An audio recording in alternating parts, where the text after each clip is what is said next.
Hi, and welcome to episode 4 of Overheard Orlando. Today we'll be discussing the future as we wrap up the first quarter of 2020, which has been an absolutely spirit-breaking year. We come upon a time where millennial visions of the pseudo-prosperous 90s and expectations that are largely out of reach by today's standards are becoming a distant memory.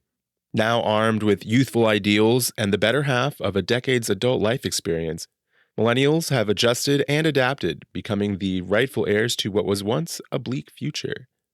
In that time, a somewhat similar generation has slipped in largely unnoticed, one that older generations often incorrectly deem as millennials. I'm, of course, speaking of the generation next in line for the throne, Gen Z. Joining me remotely for social distancing purposes is Emily, my youngest friend and resident Gen Zer, to give us just a glimpse into the next generation.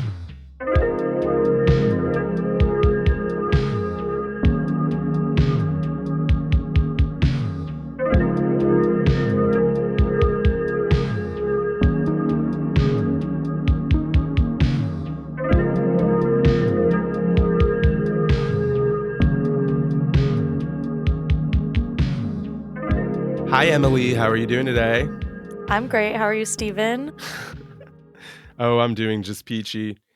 So, we won't waste any time here. It's often said that Gen Z is the true digital natives, despite us millennials getting that title.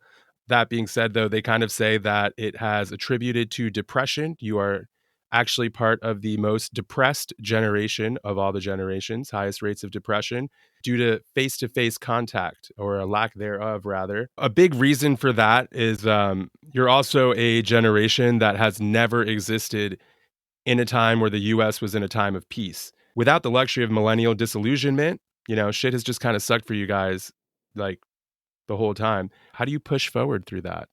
Well, ultimately, we don't really have a choice. We were born into this world. None of us asked for that. I mean, no one asked for that in any period in history, any generation.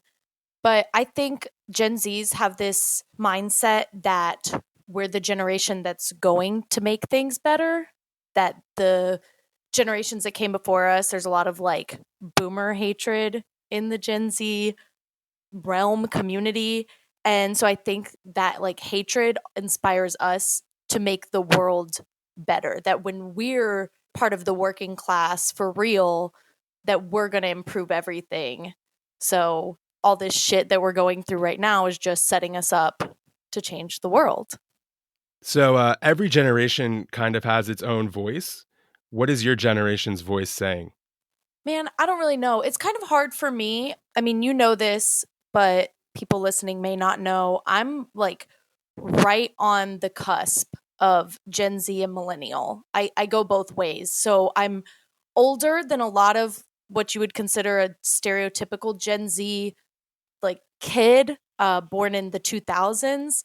And so it's hard for me to relate to those kids who I don't know what they're saying. I don't get it.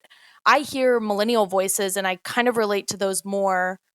I mean they're a little bit more mature than me sometimes and some millennials are a lot older than me, but the Gen Z is like sometimes I feel a little bit distant from it. I'd say if anything, the Gen Z like group is saying it's time for a revolution. Shit's got to change out there. Like everything on a mass scale. And I think that's what like Gen Zs want is everything to just be fucking overturned. You kind of mentioned the comparison to millennials, and in reality, they actually say that our generations are not all that different, although there are some key differences. One of the defining differences there is 9/11. Actually. Do you have any memory of 9/11? And if so, what do you remember? I have very little memory of 9/11. I think people my age a lot of times like to pretend like we have some grand memory of 9/11. For those listening, I'm 21, almost 22 years old. So I was born in 1998. So I was alive for 9/11. I know that I was in a McDonald's when it happened. I have a memory of that, but I don't know how much of that is like a real memory and how much of that is just my mom told me I was in a McDonald's when 9/11 happened and that's that. I know there are parts of my life that changed after 9/11, but I don't remember the parts of my life before 9/11. So I know my dad used to take me to the airport, and this is before like really intense security. And the Orlando airport has like a tram that takes you to the airside, and we would ride that for fun. And that's not something you're able to do now because it's through security. But I don't remember doing that before 9/11. So I don't really have much recollection at all of 9/11 or dates preceding it.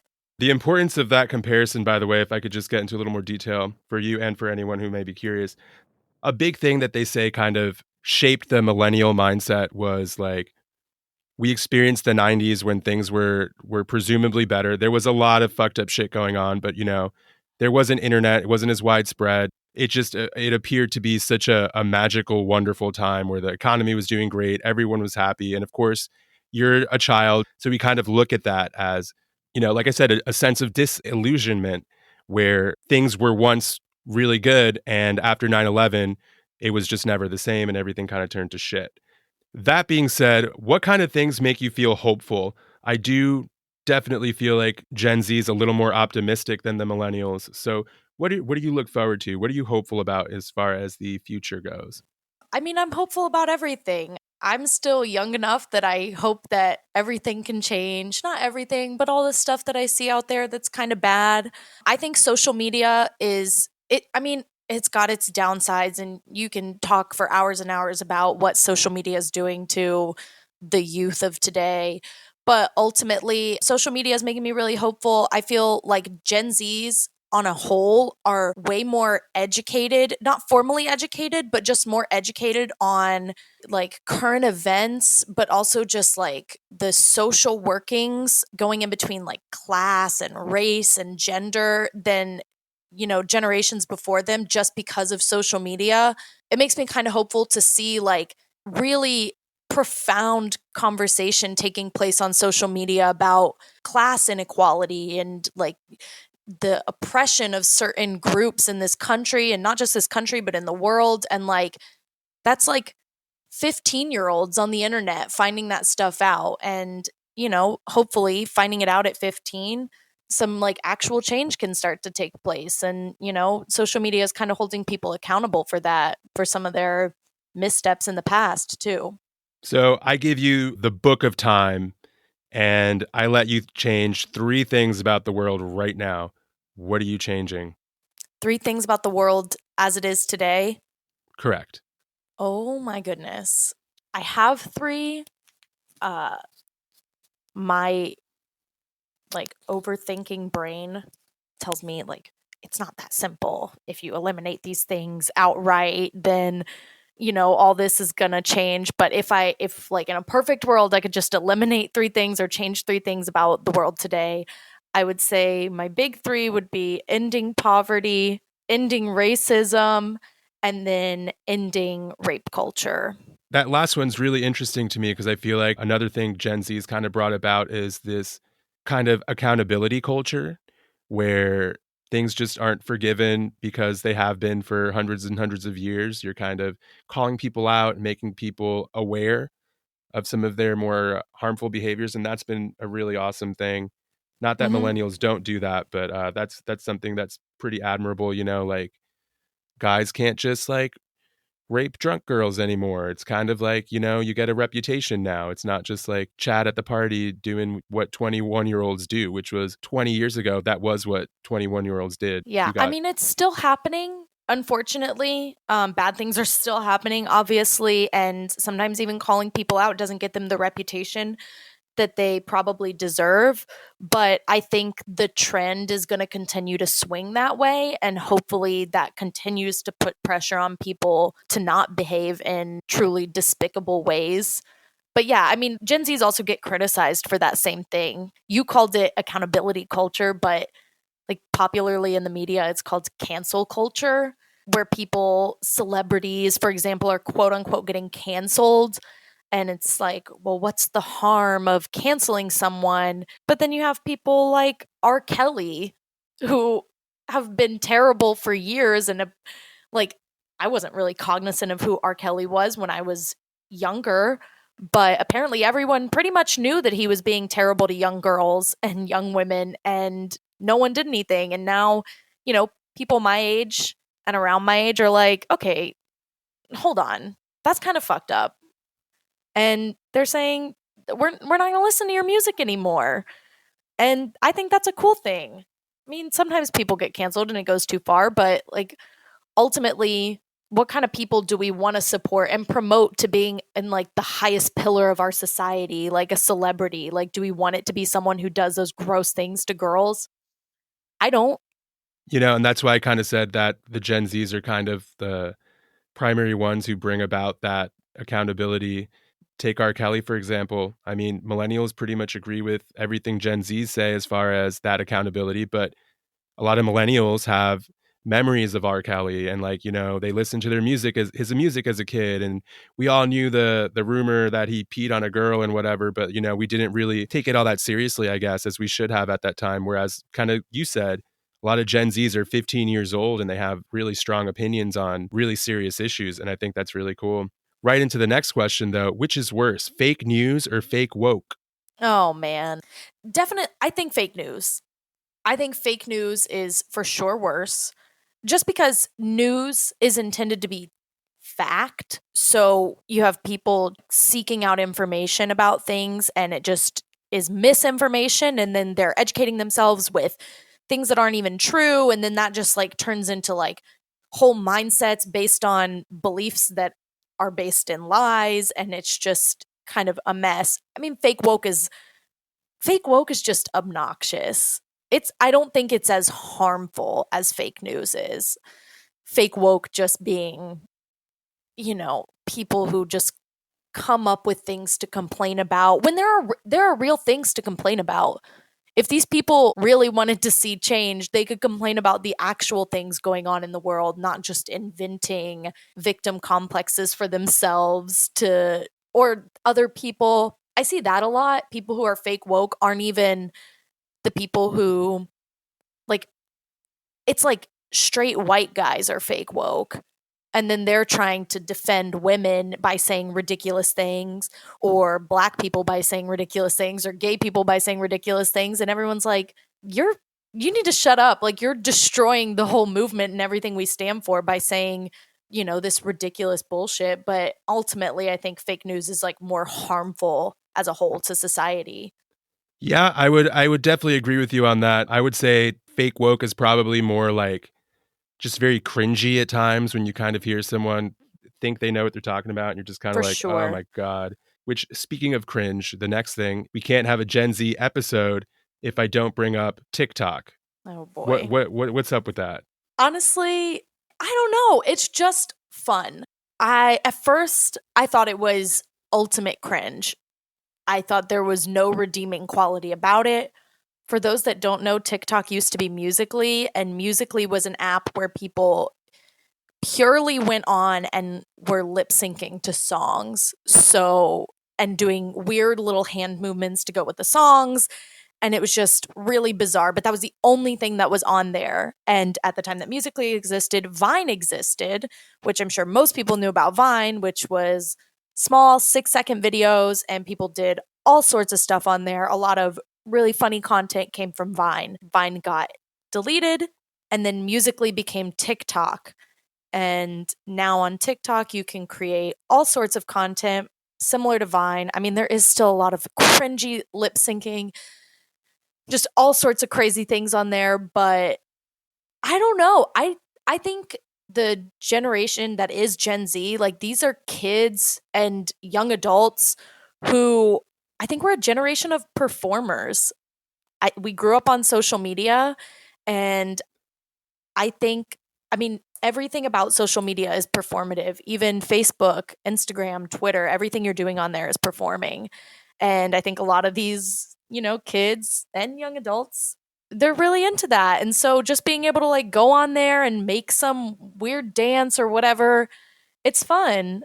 I mean, yeah, there's cringy content on there. I don't think anyone will lie about that. And some of it I don't get. Once again, I'm on the older end of Gen Z. So there are like 13-year-olds on there creating content that just goes like way over my head.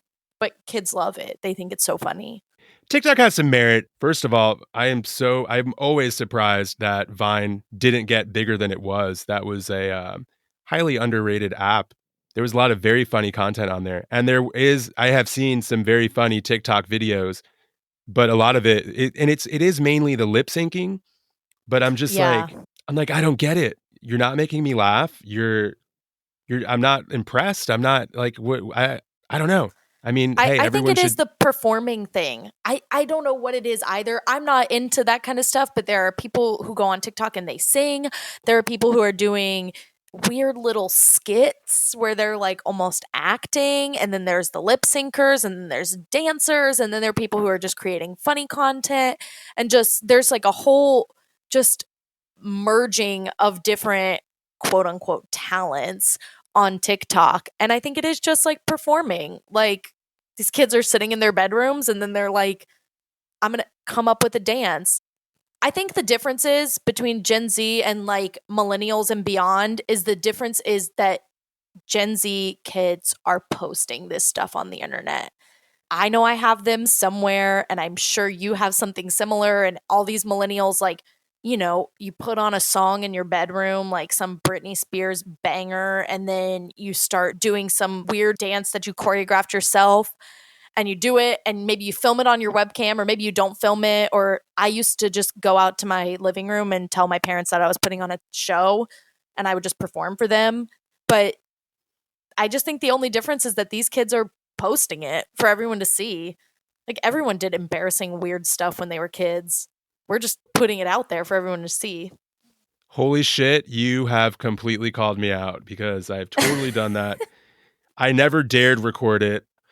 Yeah, I mean, that's kind of great that you guys don't have that kind of fear of embarrassment holding you back in a sense, which is great. I mean, it holds a lot of people back from doing a lot of great things. I think it's really true that Gen Z is definitely a generation of performers. I wish I remembered the source on this. I may look it up and have it in the outro or something. They asked some Gen Z kids what they wanted to be when they grew up, and the number one answer was a YouTube star. Definitely the generation of performance online in particular. But relatable performance, not, really contrived stuff. These are kids who are also looking to like make a connection over the internet. You mentioned earlier like lack of face-to-face interaction, and I think that's also like driving some of this is you have less, maybe, I mean, obviously these kids are still hanging out with their friends and doing all of that, but with the rise of social media, that's another way for them to connect too. So they're not just looking to perform on like, Broadway or be a famous Hollywood actor. They're looking to perform for their peers. And in that sense, Gen Z is pretty similar to millennials. I looked up some information and stuff. I do a little research before any interview, and I kind of saw like millennials and Gen Z are really not that different. They all use the internet about the same amount of time. Gen Z uses Facebook a little less than millennials do. Millennials use Instagram a little more. Like, so I guess I'll wrap up with what is your view on life? What's your personal philosophy? What are you personally, your generation aside, you personally? My philosophy on life, man, I just go out every day and I just try to make my world better for myself and everyone that I come in contact with. I've kind of done away with the not completely, but I have kind of done away with this like idea that I'm going to change the world completely. But it's there's some dark stuff going on out there, and some people are going through dark times personally, and if I can just go out and make one person's day a little bit better or change one person's world or like with an outlook or just anything that can like make them have a better day or a better week or a better month or whatever, that's how I live my life. I just want to make a positive impact, whether it's ending poverty or just making someone smile. That's just how I want to live my life. Anything you want to leave us with before I end this interview? Stephen is the CEO of podcasts. Well, a true product of your generation. Thanks for coming on, Emily. Yeah, thank you for having me. All right, so about that statistic I mentioned towards the end of the interview, here are the deeds. In the year 2017, Rutgers teamed up with Lego and a travel firm known as First Choice to ask kids aged 8 to 17 about what their future career choices were, and here's what they said. Like I mentioned, at number 1 was YouTuber at 34.2%, followed by blogger, musician, actor, and filmmaker. And ranked all the way down at number 6 was the first quote unquote traditional job, which was a doctor or nurse at 13.4%. If these results trouble you for whatever reason, do keep in mind that when asked why they made the choices that they did, creativity and self expression made up 35% of the responses, while fame and recognition only made up about 17%. We may not always understand them, but perhaps it's time to put a little faith in the next generation. So, as usual, you can follow me on Instagram at Overheard Orlando Podcast or shoot me an email at overheardorlandopodcast@gmail.com. I do have plans in the coming days to kind of increase my overall presence online, especially since I can't really attend any events locally right now. So, keep an eye out for that. Well, that about does it for me. As always, thank you so much for listening. Stay safe and stay true.